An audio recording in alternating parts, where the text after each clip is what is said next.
Hello crafty friends, thank you for joining me today. As you can see from the title, we are making really quick 5-minute birthday cards as part of a collaboration with Justine Hovey for OMG I Need a Birthday Card. We've all been there. You realised you've got an event that snuck up on you, or maybe you have a month where everybody seems to have their birthdays and suddenly you're in a panic and you need a birthday card really quick, but you still want it to be handmade and special.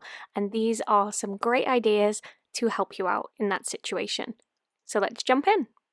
So I have a couple ombre ink pads and this giant stamp set from Heffy Doodle. Well, it's a regular size stamp set, but the font is giant. And this is called the Big Bold Words stamp set. And it's got this really great happy B-Day, which fits wonderfally on a 4 1/4 by 5.5 inch note card. That is the size of all of the cards that I'm making today. I generally use Nina 110-pound cardstock, and I will have links to everything in the description below. I cut that in half and fold it in half, and that gives me my card base. Now here I have the ombre ink pads. This is where the fun comes in. Now if you don't have this, you can just use multiple colours of ink, but these ombre ink pads make it really easy. This is the Hero Arts Butter to Orange ink pad, and you can see how it gives that lovely kind of butter, kind of yellow, down to that orange colour in a nice fade through those colours. And you just want to make sure when you ink this up, because it is 3 separate ink pads with little gaps in between them, you kind of want to do this little like cha-cha-cha as you're inking it up. You want to move the ink pad up and down slightly to get a nice seamless blend. And I am, of course, using my Misty to help me out and using my sleeve to just rub over the top of that card base. Now I'm going to switch colours, so I'm going to clean this really well. I used my stamp chamois. You could use a Gina K tidy towel, and I also used my scrubber, which really gets into those little tiny details. That's from Picket Fence Studios. And then I'm switching to another ombre ink pad, and you can see me doing my little kind of cha-cha-cha through the colour blend there. So this one is Tide Pool to Navy. So it's blue, but it's much darker. It's kind of got that lightish color at the top and then goes into a dark blue, and it's really pretty. You can see how easy it is to pull these cards together. I'm going to make 3 cards today, but I'm kind of cheating because I'm going to make 4 within this first one. So I made 2 here just because once you've got your stamp set up in your Misty, that's kind of half the work done. It's really easy to just crank out a bunch of these cards. And then just to give them a little extra detail, they look a little plain without some finishing touches. I grabbed a black pen and I'm just doing a little border around the outside. Originally, I was going to have all the corners kind of hit each other and meet at a 90-degree angle. I'll be honest, I overlapped one of them by mistake, so I decided it was a design element and I overlapped them all. So I did the same thing on both of those cards, and I think that whimsical font of the happy birthday and kind of just the fun nature of this card, you don't have to have perfect lines. If you wanted perfect lines, then you could use a ruler or you could use something like a peel-off strip from Love from Lizzie. They would be really great on a card design like this. But there you have 2 really quick and easy. And then, like I said, I'm sneaking 4 cards into this first one. There's no rules, this is fine. So I'm grabbing that ink pad again and I'm just creating a background swipe on my card base. I'm not taking care to cover the whole panel. I am making sure that when I fill in the bottom section, I kind of flip the ink pad round. You'll see what I mean here when I do it again.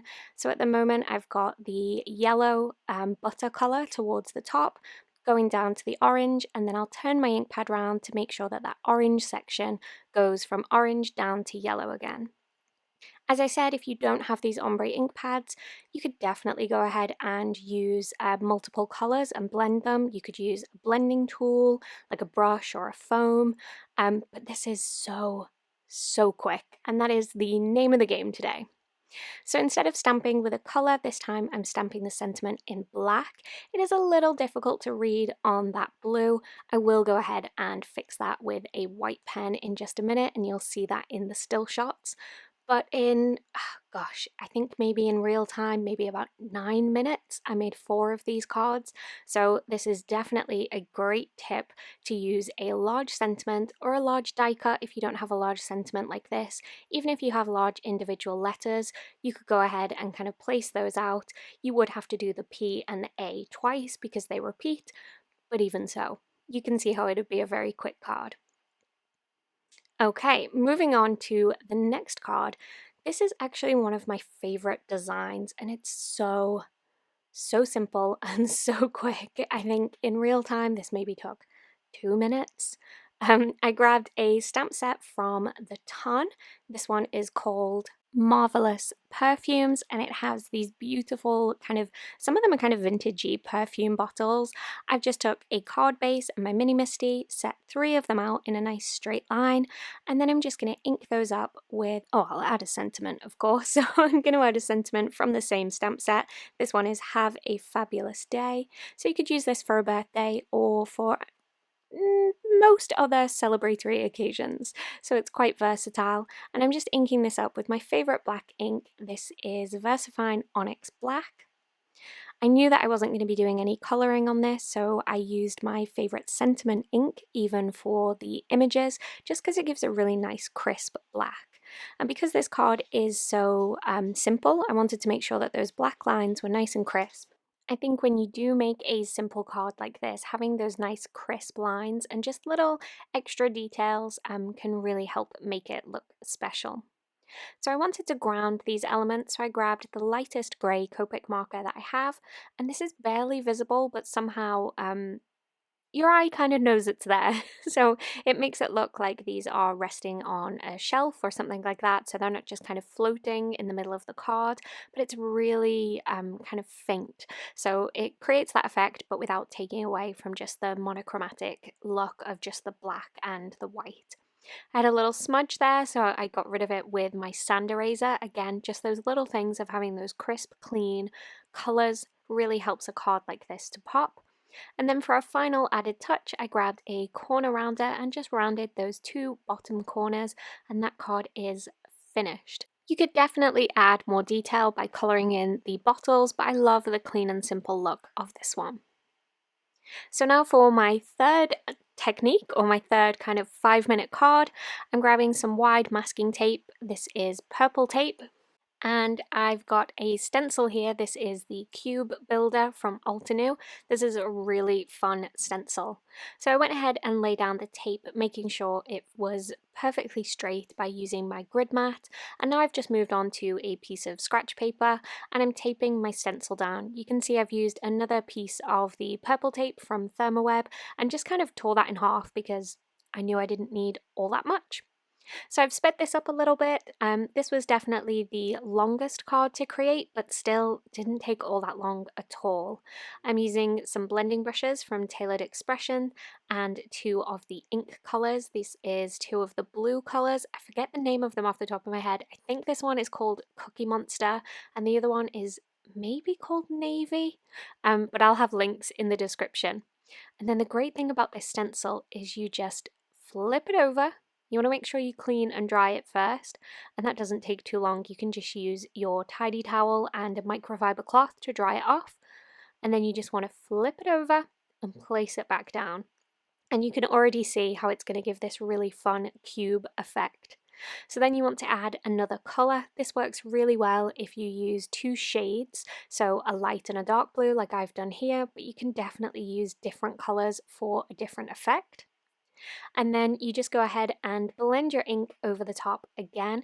I'm not being too careful with this because I am making this pretty quickly, so I wanted to keep within the 5 minutes, but I think it still gives a really great effect because it's quite a simple pattern. You don't need perfect blending on this. It just looks really, really great. So here we have my favourite part of stenciling, the peel and reveal. And then I'm going to peel away that masking tape. and it just leaves this perfect section right in the middle. I've worked again on a card base directly just to keep things moving along really quickly. I don't need to glue anything down. And then I have this happy birthday sentiment from a Hero Art stamp set. This is, I believe, a SNARKY Sentiments. I'll double check the name.